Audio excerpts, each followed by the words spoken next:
How's it going, everyone? Sean here from Raw Technique Studios. This is part 2 in a 3-part series. The first part was building the 500 series rack. The second part right here is the color palette from DIYRecordingEquipment.com. And in the third video, we're going to be plugging it in and actually listening to it and applying it to stuff in an actual mix. All right, so now we're going to jump into building the color palette. Let's open it up.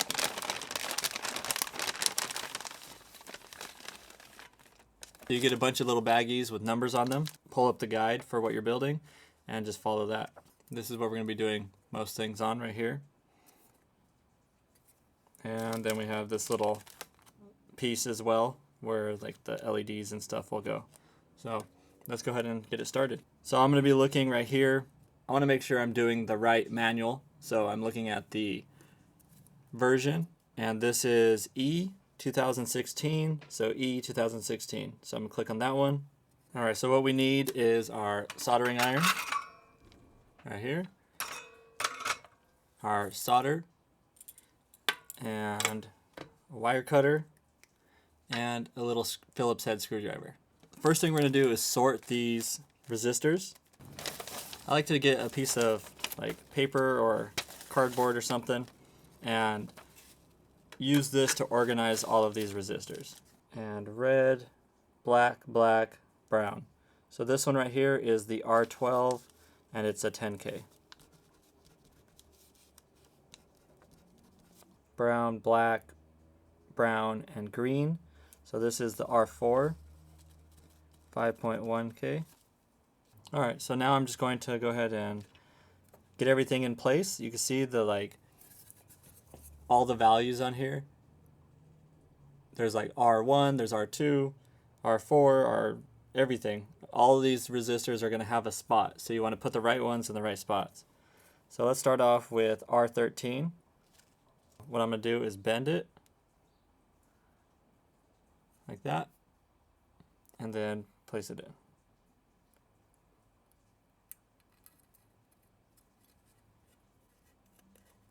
And then once it's in there, I'm going to bend these out so when I solder it, it stays in place. We're going to do that with all of these. And they're all bent out like that. So now I can start soldering them. We're just going to take the solder here and I'm going to press on the little gold circle right there for a couple seconds, add the solder, and then remove and hold for a couple seconds after, and it'll fill in that little circle there. So let's go ahead and push down. Add the solder, and that's it. On to the next.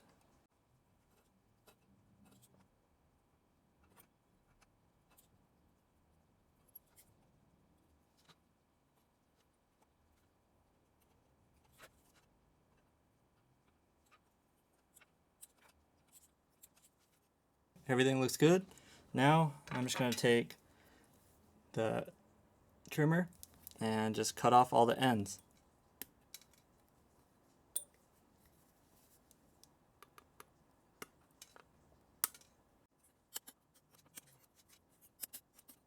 So now here is the soldered in resistors, all those little silver dots after being trimmed. So those are on there now, those little blue resistors. Bag number 2. And this has small capacitors and fuses. Let's go ahead and sort this. These ones are F1 and F2, and all of these are CB1 to CB8. So same thing, put it in, and then bend the bottom so it stays in place. And we're going to go ahead and place all of these, and then we'll solder them all in.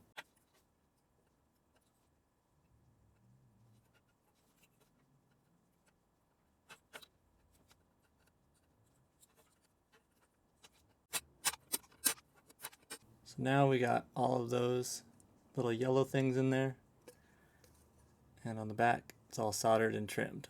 So these are the F1 and F2, and we're just going to go to where that little bend is. So we're not forcing it in, just go to where it already stops, and then go ahead and bend the bottoms. That, just need to trim them.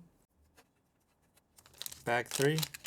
So this is bag 3. All those little pieces in there on this little like sponge thing.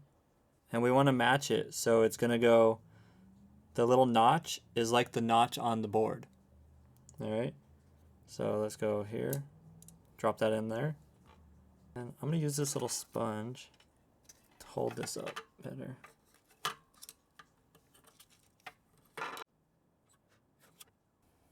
So I got 2 of them in there right there.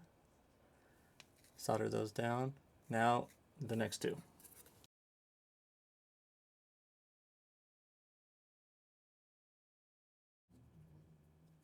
Now we have all 4 of those chips right here. Alright, and you can see they're all soldered in. These little pieces right here. Alright, so now we're going to place these. It says to flip the whole thing over, and it's going to place in CON 4, 5, and 6. And then it says solder 1 leg of each socket from the bottom to hold them in place. On each one to hold it in place. And now we can flip it back over and solder all of the tops right here.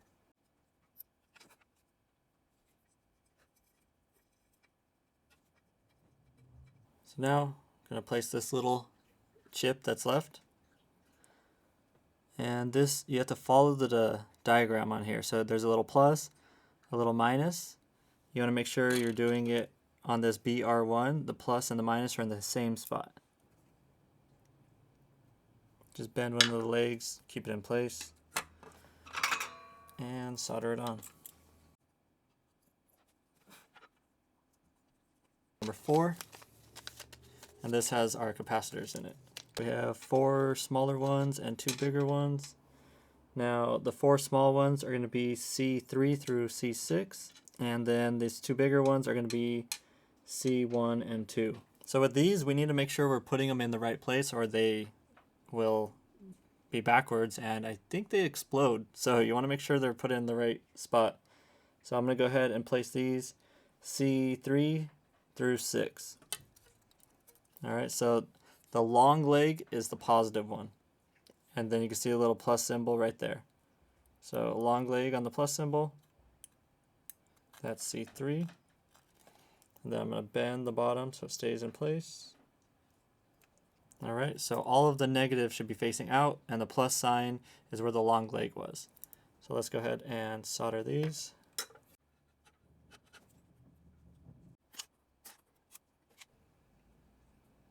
And let's get the big ones on. And same thing, long leg is the positive, short leg is the negative. And you can see the negative symbol right there on it as well. So long leg positive, short leg negative. Alright, and then give it a little bit of a bend, keep it in place, and solder it on.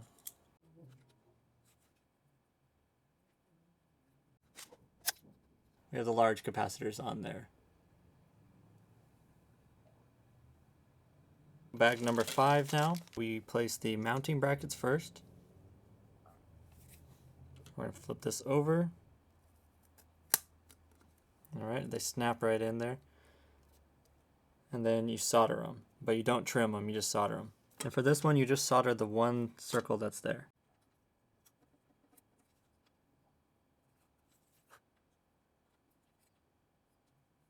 And now we're going to place these little pots into their positions, which is VR1, 2, 3, and 4. They're going to go in here.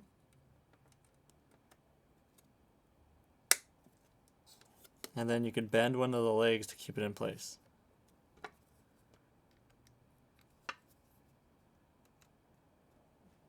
Once those are on, we can then solder and trim them.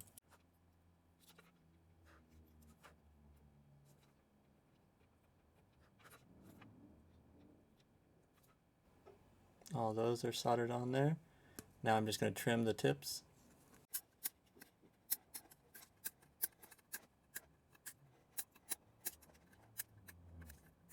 Now we're going to place these little guys here. And it says to place them right here. CON 1A and CON 2A. And they're both the same, so it doesn't matter which one you use.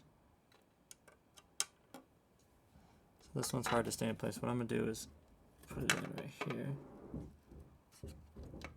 And solder it on. Alright, so this one I didn't solder it on completely down.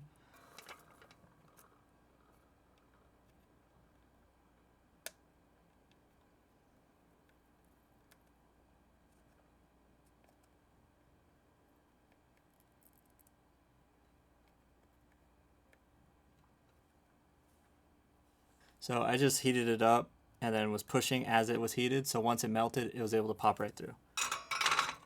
Now I can solder the rest.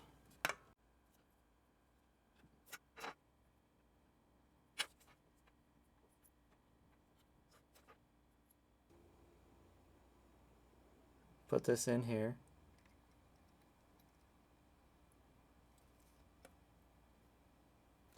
So I'm going to take the screw underneath here and screw this on. Okay. Now bag 6, we're going to open up the other little board. It says to start with this little guy right here. Let's give it a little bend and pop it in there. And then I'm going to bend it.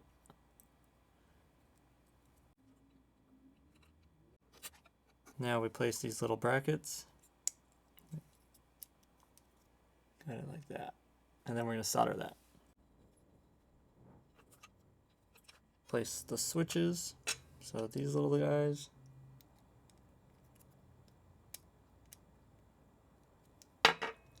Alright, so now these are in place. And I just bent one of the legs to keep it there. Now I'm going to solder it.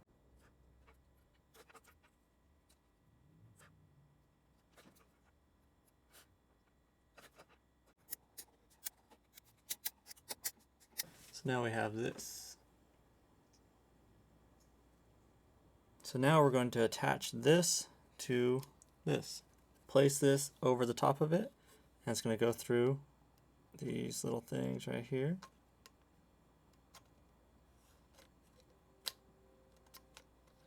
Alright, like that. One of these black screws.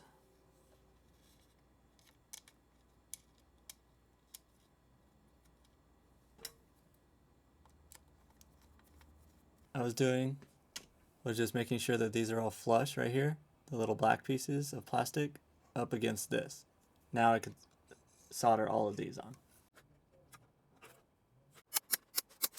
Now we're going to place the LEDs. The part marked with the minus symbol is the longest leg on here. So the longest one is this one here, so that means it has to go this way. And it's going to fold down to where it matches up with the diagram.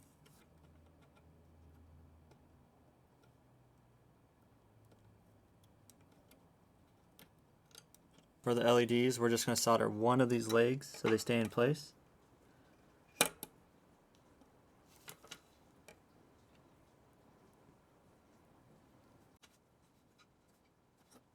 So we're going to flip it over, remove this screw right here so that we could take this off. Okay, so now that this is removed, we could solder these and trim them.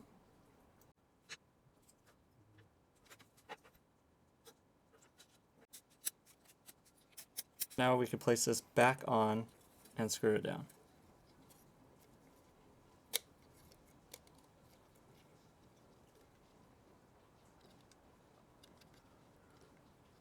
Alright, and let's screw it back on. Now we're going to attach the front panel. So we'll pop it on like that.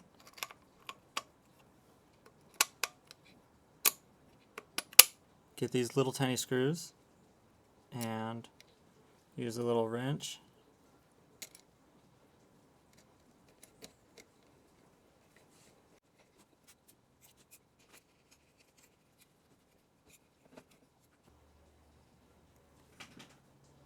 Bag number 7. So we need to sort these. So I have one that says that 1646. So this one's U2.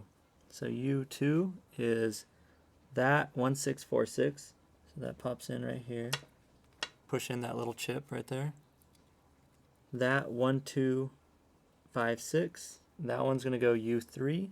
I popped in the first two right here, and now I'm going to put in C1 or U1 and U4.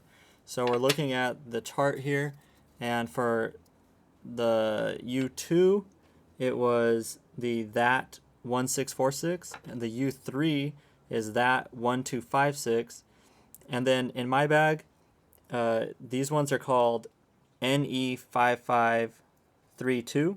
But sometimes these ones are also called MC33072. So you could have either of those. Those ones are going to go in U1 and U4. All these chips right here, here, here, and here. They just push right into those little holes that were on that other piece. We move on to hardware. We're going to start with these little clear looking ones. And this is for the LED spots. So let's pop these in here. Those are just the clear things popping in where the LEDs are, right there. And now we'll take these the little caps and put them onto the switches here.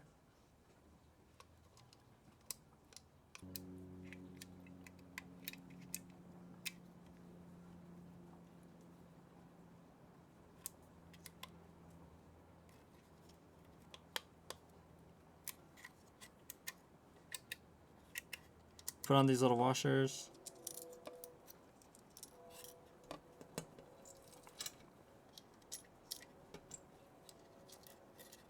And then screw on these little nuts.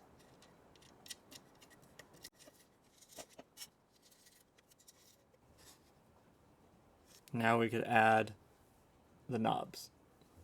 And they're all on, so.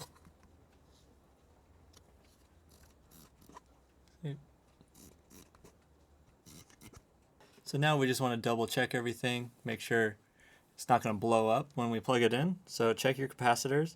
Make sure the negative symbol is facing down over here. If it's facing the plus symbol, then it's going to have a problem. So make sure that negative symbol is on this side, not on the plus side. So it's good on that one, that one, that one.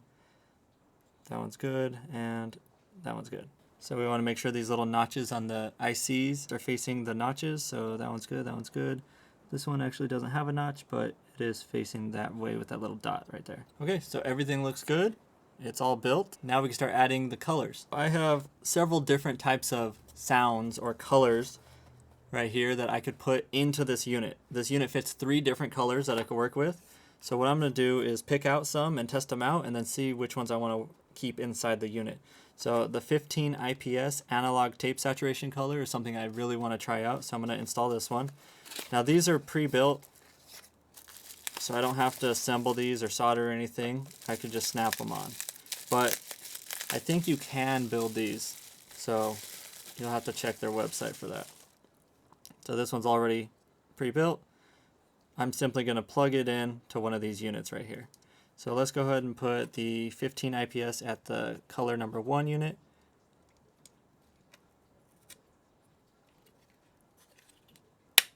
That's it. It simply just snaps right into place. Let's put this in the second color spot right here. Just line this up and snap it in.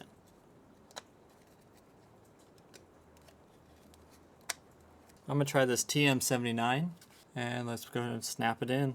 So line this up.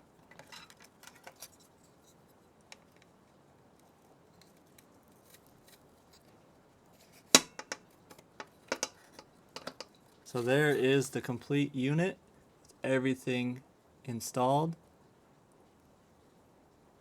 Now that those colors are in there, we could put it in our 500 rack and see what it sounds like. All right, so that is the complete build of the color palette from DIYRecordingEquipment.com. I have their link down below if you want to check out their stuff. And a question for you guys, have you ever done a DIY project like this? Have you ever built your own audio equipment? If so, let me know. If you haven't, then do you plan on doing it? I'm just curious if other people are into this stuff as well. In the next video, which is part number 3, we will be listening to the unit. So I'm going to plug it in, get it all set up right here in my rack, and we're going to see what it sounds like. We're going to test out all the different colors. All right, so thank you guys for watching this, and I'll see you guys in the next video. Peace.